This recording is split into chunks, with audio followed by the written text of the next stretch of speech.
Hey parents, welcome to the Shadow Hills Night Parent University. This is going to be on course request. We'll be doing this with the students, but we just wanted to give you an overview of what that's going to look like and what to expect over the month of February and maybe even into some of March.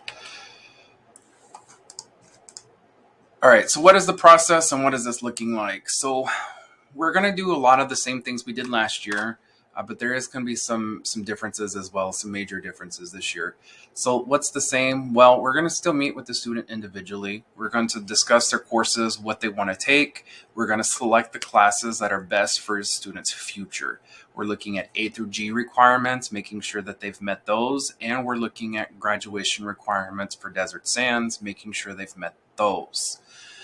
Um, the A through G is a list of courses that are created by the university that the university says that will make them successful when they move on into the college or university. And that is for both College of the Desert, community college, and a four-year university like UC schools or Cal State schools. But it's not only for kids attending high school or attending college. It's also for students that are going straight into their careers. This is what's going to make them successful at their career so that they can move forward and earn the most that they can. What's different this year? We're using a digital credit evaluation form, and this is just to keep a digital record so that the parent and the student can constantly see what they've chose and what's needed. And then there's questions and conversations that can happen around looking at the digital copy. Um, this year, we're going to ask both a parent, and the student to approve this course form. And we'll go over that a little bit later, what that looks like and how that works. So we're making sure that we have a digital copy so that can all be seen all the time. When we're selecting courses for your student, we're always going to try our best to match your student with the courses that they request. Sometimes that doesn't happen. Not all students receive the electives that they select. So, what are we looking at and how does that not always work? Well, a scheduling conflict where the student chooses two courses that are scheduled the same period. So, if there is a US history class, AP US history, and an AP math course that they select, they might not be able to make both of those. Um, Availability conflict when there's not enough room in the chosen course. Some courses fill up faster than others, and there's only so much room that's in it. So sometimes when they choose an elective, it's just circumstance about if they get into that one or not. If they need to remediate an A through G class requirement, and that's a D or an F in any class that is considered A through G, they'll have to be taken out of an elective class and re-put into that.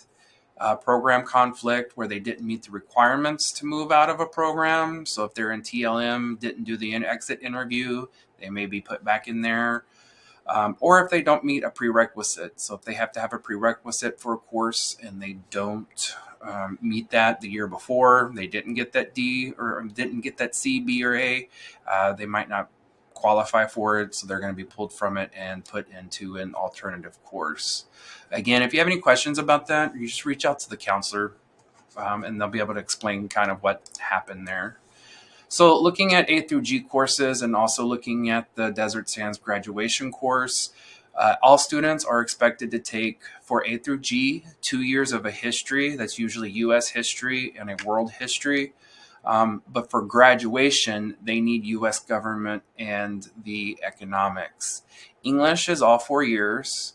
Math is 3 years for graduation and for an A through G course minimum. But all colleges, even College of the Desert, is looking for that fourth year of math.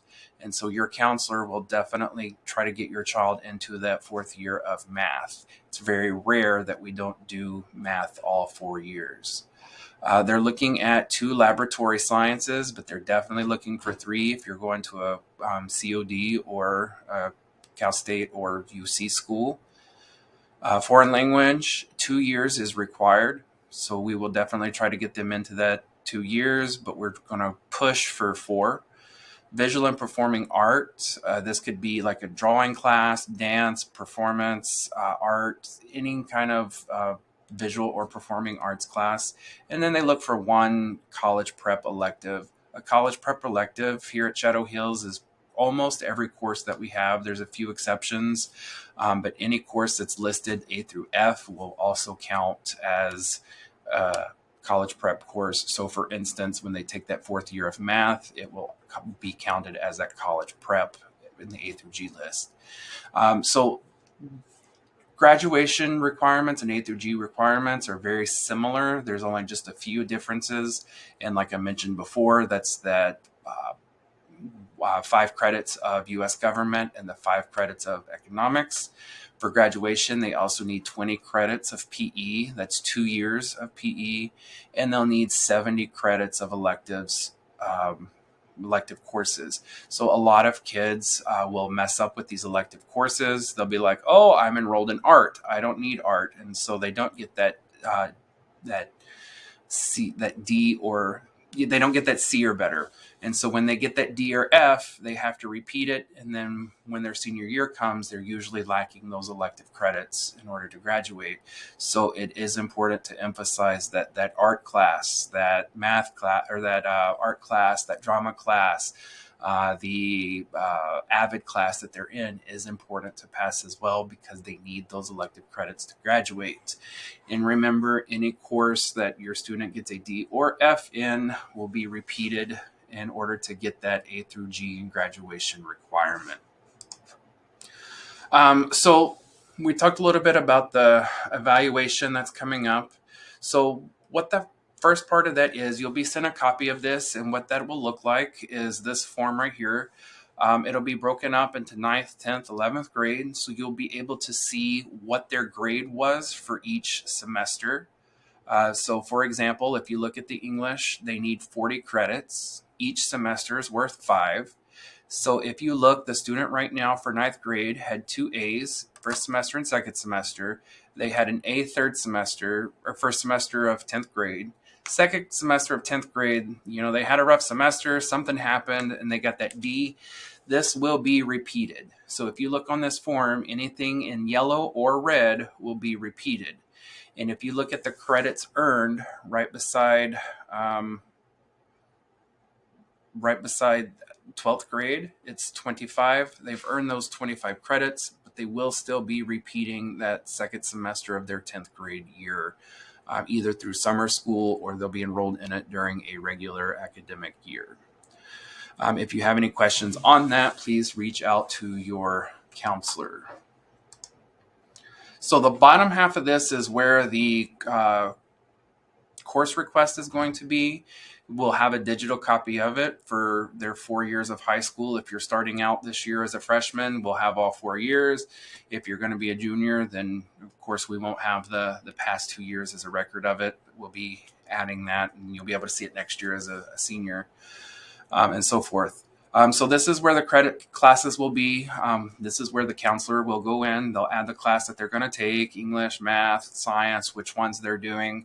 And this is where you can take a look to see if you agree with the classes. If you have questions, feel free to reach out to the counselor to understand why they're in the class that they're in.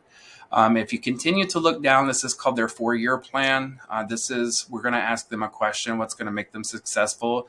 And then we'll just write that answer in there. And then under that is a checklist. This is what they should be doing their 9th grade year, 10th grade year, 11th grade year, and 12th grade year in order to be successful after they graduate high school or moving into the next year. And then we're just going to kind of keep a record of what the child's plans is for, currently, if they're planning on going to a UC or going to the Air Force or straight in, and we're see how their career ideas change from year to year. And that's okay if they change. That's, it's normal. That's what we're expecting. And this is just to kind of see where they go, so we can make sure that they also keep up with the classes that they need. All right, so here again is where the courses will be. All right, so I'm going to run you through this real quick, but then I have a video for you to watch as well. So to approve the course request, it will be in your email. You open that email and it'll say approve request student name, and that's the email you're looking for in order to open this document. You open it, there's an open tab, or you can click on the actual link itself. And then you'll scroll down to that section where the courses are. You view that. If everything looks good, you approve it at the top right, and you just click finish, and it'll go through and everything is done. If you have any notes, maybe you don't want to call the counselor, but you want to just make a note that, something is, maybe you think your child got a C for a class instead of an F. We can take a look at that. If they've got a class on there that you don't feel like they should have, then you can make a note on that. We can talk about it. But go ahead and approve it anyway. Make that note, go ahead and approve it, and then we'll meet with you to discuss what's happening, what we can do. So I'm going to go ahead and play this video for you. Thank you for attending, watching. And again, if you have any questions, just reach out to your child's counselor in the counseling department.